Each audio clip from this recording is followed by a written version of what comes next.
Hello and welcome to today's quick guide. If you filed your 2024 tax return and are eagerly awaiting your refund, the IRS website makes it easy to track its status.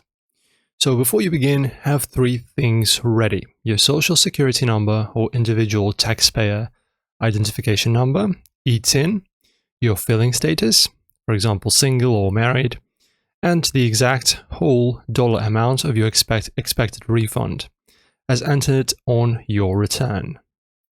You can find the refund amount on Form 1040, line 34, if you used TurboTax or similar software. Ensure you're using a stable internet connection for smooth access per IRS guidelines.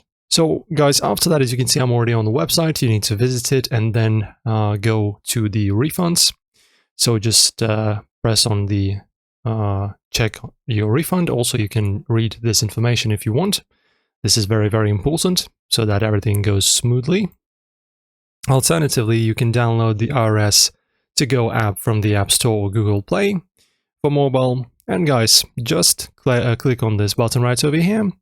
After that, you need to enter your SSN or ITIN, filling status, and refund amounts. Submit, and the tool will show one of three statuses: return received, approved, or sent, with a personalized refund date if approved. It updates daily, usually overnight. And that's how you track your IRS refund, gather your details, use the Where's My Refund tool, check the timeline, and troubleshoot if needed. Opt for direct deposit next year for faster refunds. Track yours, show your experience below, like and subscribe, and ring the bell for more tax tips. Until next time.